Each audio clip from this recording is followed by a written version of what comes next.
For sure. Good morning, everyone. My name is Catherine Fraser. I'm the Senior Associate for Climate and Energy at Data for Progress. For those who aren't familiar with our work, we're a polling firm and a public opinion research firm and think tank. So we do a whole host of qualitative and quantitative research, some of which is, running polls and surveys of voters and also doing, focus group style qualitative research. I'm going to talk a bit about that latter portion today. But just to give some of y'all background on our work in carbon management, in 2021, we released a progressive platform and guiding principles for carbon dioxide removal, which lays out our vision for carbon management. More recently, we released a report on charting a just path to direct air capture hubs, which lays out our ideas for building equity into the future of direct air capture facilities in the U.S. So our main goals in this work are to use kind of our bread and butter at DFP, our public opinion research and policy analysis to support a just and inclusive vision for carbon management. We also want to increase understanding of the suite of carbon management technologies, including both, the opportunities for these technologies as well as their limitations. And finally, we want to act as a watchdog for greenwashing in carbon management writ large. So I'll focus mostly on our workshops today, and these workshops have largely focused on direct air capture, or DAC is the acronym we often use that you may hear me use throughout this presentation. So to date, we've conducted 13 focus group style community workshops across the country, but I'll be mainly focusing on our one here in Houston, and specifically in East Houston. We recruited members of the community from East Houston in particular because, as I probably don't have to tell this audience, that's where a lot of industry has historically been located in Houston. You can find all of our findings on our various workshops on our website, and in particular in our report called Advancing Equitable Deployment of Regional DAC Hubs. So our goal of our East Houston workshop was to understand community needs, concerns, support, and opposition for prospective direct air capture build out and a potential direct air capture hub. To hit on some of the top line takeaways from our workshop in Houston, we heard a number of concerns, namely around the legacy of pollution, the heavy concentration of petrochemical and other industrial infrastructure in Houston, which folks at our workshop perceived to come at a high community, social, and health cost. We heard from folks a general lack of trust in industry and in local government, which are seen to have empowered big businesses and fossil fuel interests over environmental and human health needs. We also heard infrastructure-specific concerns, so concerns around how you're going to actually store carbon dioxide underground or transport it via pipelines, railways, and trucks, especially given the legacies of those same types of infrastructure already in Houston. We also heard concerns around grid reliability in Texas and in Houston, recognizing that direct air capture is a technology that requires a lot of energy. Folks were concerned that if a direct air capture facility was plugged, straight into the grid, there could be risks to reliability. And then finally, the last concern I'll touch on here is folks were concerned about, a risk of repeating past and ongoing harms of infrastructure projects in Houston, especially if new and strong governance structures weren't put in place to protect and center environmental justice in already overburdened communities. All that said, folks did see some opportunities for direct air capture in Houston. Folks understood that DAC could provide jobs to communities, but really stressed that those jobs would need to be of a high quality. They need to be long lasting, and they need to be many in number in order for a direct air capture project to be worthwhile. Folks also, stress the need for community organizations and other trusted actors to be at the table in the negotiation of a potential direct air capture facility or a hub. And folks saw an opportunity for local educational institutions like community colleges and even high schools to train future workers for this new industry. So, overall, folks were interested in direct air capture in the abstract, especially if deployed at a smaller scale, but really lacked faith that current power dynamics could change. And so folks were skeptical of direct air capture coming to Houston. So with that said, we took our findings, we shared it with community members and environmental justice organizations, and we've really been hearing, rising concern that the fossil fuel industry will capture a new direct air capture industry. There are fossil fuel companies on record, including the CEO of Occidental Petroleum, saying that direct air capture is a means to extend the life of the fossil fuel industry, which we know, based on science and experts analyzing this, that we need to phase out fossil fuels in order to address the climate crisis. And so that really flies in the face of existing science. We've also seen the Department of Energy award DAC hub funding to fossil fuel companies and their subsidiaries, including Occidental Petroleum, for their hub in Cleburne County, Texas, just southwest of Houston. So that said, after hearing community concerns, talking with EJ groups, we spearheaded a letter to Secretary Granholm. 17 environmental and environmental justice organizations signed on, including a number of folks I believe are in the room today. And we had 3 main asks of the agency. First, we asked that DOE rescind funding given to fossil fuel companies. Second, we asked for the Department of Energy to help negotiate project offers in areas already overburdened by extractive industry, like Houston and East Houston in particular, to make sure that those projects would be premised on community co-creation and ownership, community pollution reduction, rigorous data transparency, and community right to refuse projects. Our third and final ask was to make sure that any community benefits plans were made public and full before contract negotiations so that community organizations and community members could make edits and negotiate on behalf of their community to those CBPs. And I'll conclude with kind of one big takeaway. We learned through our workshops in Houston and along the Gulf Coast that currently conditions for effective, responsible, and equitable carbon management, especially that operated by historic polluters like the oil and gas industry, those structures don't really exist. We need to build strong governance now before projects are actually built to ensure that new development doesn't repeat past harms and to make sure that future development centers environmental justice and overburdened communities. And with that, I can pass the mic to Spike, who I believe is next. But thank you all for having us. Yes, thank you so much.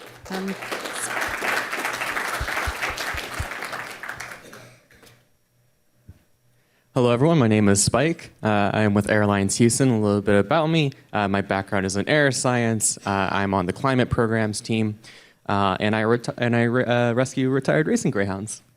Anywho, where am I going with this? Oh my goodness. So I've brought on specifically to talk about carbon capture at Airlines Houston and sort of gauge where community is at and what they're thinking about. What's wonderful about Airlines is that we maintain the community air monitoring program. This is sort of our flagship program. And to maintain that network, we have a pretty sizable connection to community already. When you build out a network and you have your air monitors on churches and homes, you necessarily have to talk to people and hear concerns and turn concerns into action, right? So to say that we have maintained and continue to maintain deep connections with a lot of East Harris County and Southwest Houston, I mean it.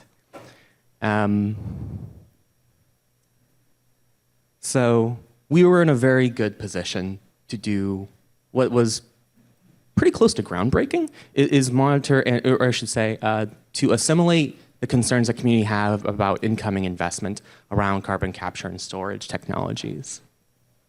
To that effect, we launched a survey, building off of a whole lot of work from Data for Progress. And to do so, we built out a presentation so that community would know what is coming, what is CCUS, why now. And we put out a survey at community meetings, and then we also did a series of stakeholder interviews. So, excuse me. I'll go ahead and share just a little bit more about that presentation. So that network that we maintain, or I should say the community connections that we maintain with all sorts of different community groups, provides us like a huge opportunity to talk to regular people in the area who are very much environmental justice community members. and to assimilate their perspectives, both into our own program on this emergent technology, as well as to communicate both opportunities and risks. What we found in a whole lot of our survey work was three things. One, broad lack of familiarity with CCUS in general. This is an emergent technology, and it still very much is the business of academia, industry, government to a lesser degree, and advocates who are necessarily sort of having to wade into this field.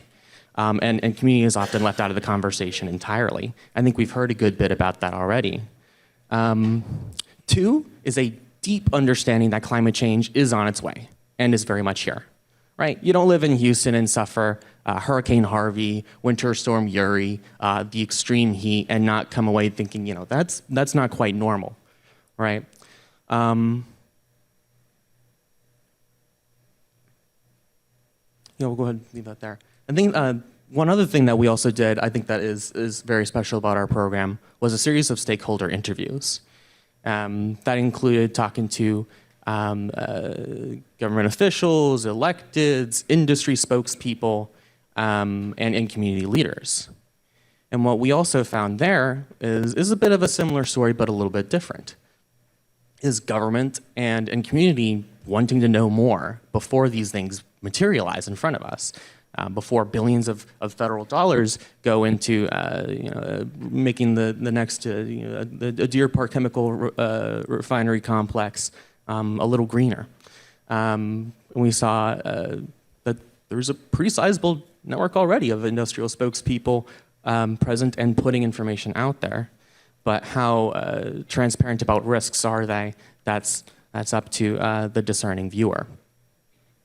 Well, also, I think what stuck with me was an elected going, I don't know what's going on. That's up to y'all in the advocacy space to come to me and tell me what's going on. What does community think? What are the risks? What are the opportunities? Where is this money coming from? Things like that. So to say that Texas is a low information environment would be an understatement, and to say that the deployment of CCUS is rapid to the point that not everyone is fully sure what's going on would be an understatement too. So I'm going to leave us with two takeaways. One is that we rapidly need to build an understanding of this technology amongst community before investments like the $100 billion Exxon carbon capture hub materialize. Second is we need a qualitative transformation in how we do community outreach by industry, and that be accompanied by a huge change in what working with community and what benefits look like. If this is going to be billions and billions and billions of dollars of federal capital dollars put forth to make industry a bit cleaner, and it's going to be the main sort of reward mechanism is going to be tax credits, maybe it's time to start talking about what does profit sharing with community look like. I'll go ahead and leave that there for now. Thank you so much. Yeah. Okay. Oh, they're gonna have to give it to him and let him do it. I'll tell him next. Or you can tell me, you can say next Okay. slide and I'll say it.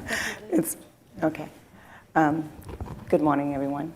My name is Donna Thomas. I am from Fort Bend County Environmental Organization. We got established in 2019, and we had the help from the mayor himself help us back in Fort Bend County with the community. What did y'all? The community. Complete community, that's what it is. I brought him over there. People didn't want it. And I asked him, can you come on over here to Real Ridge High School? And he came. And we got those people to realize what he was trying to do to help them in the community. Because a lot of the community has faded away from the big politics, okay? And they're fearful of the big politics. But you sometimes got to bring the politics to the people. And that's what we did. And so then we started putting air monitors in our communities. Go next to the slide, please. The mission for our community. Here's the mission that we follow by, that we stand by. We're trying to educate everyone in the community. wherever they are in Fort Bend County. We have plenty of cities now that we got on our website that we reach out to as well about what's going on in the community.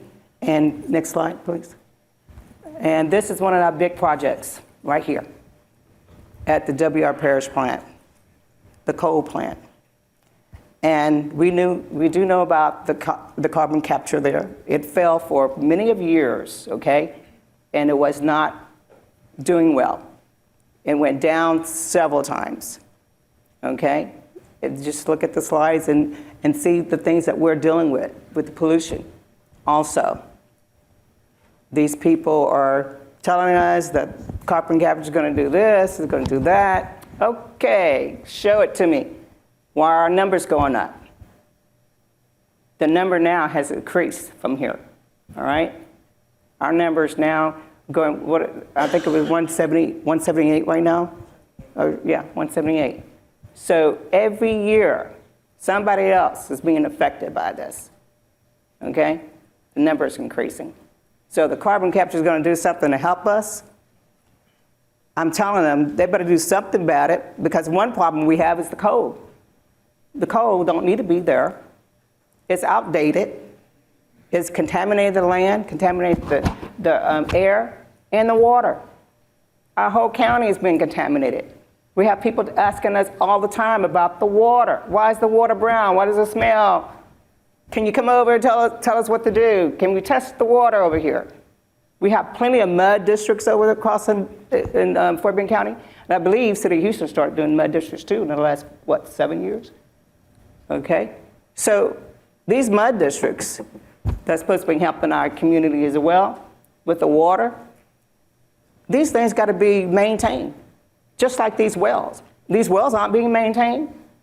Who's checking on them? Who's going to make sure the seal don't leak? We have a problem with that. So if you're going to put this stuff under the ground with the carbon capture, how far down under the ground? Next. How far down on the ground? This is what we're dealing with right here. Okay? This is the capture. I took these pictures. I went down there and took these pictures, okay? I want everybody to know, when you go down there, wear a mask. Then when you leave, get your clothes clean. Take a bath. Because that's in the air. It's going to get on your skin. It's going to get in your hair. You know, you need to make sure you almost put one of those hazmat on your body, okay? And I worry about the people that work there. There was a guy right there on the mound, and he didn't have nothing on but a hat. Nothing to close him up, to protect him from moving that coal around. And this coal goes into these machines over here. We got the hoppers, what we call the rail, that brings this coal into the plant, okay? So we need to be sure that we're protecting the people. We got people that live right by there. We got a student right here. Stand up for me, son. He's right there at George Ranch High School. Right there by that school. He's right there by the plant. So he's a community advocate right now. He made sure that he came here so he can let people know. He has to face that. He ran the track. What did he do this year? He told me, Ms. Donna, I'm just going to be the captain right now, because I feel that my body not right now when I'm running. Why? Because the stuff in the stacks of the plant coming up in the air. So we got a lot of concerns in Fort Bend County.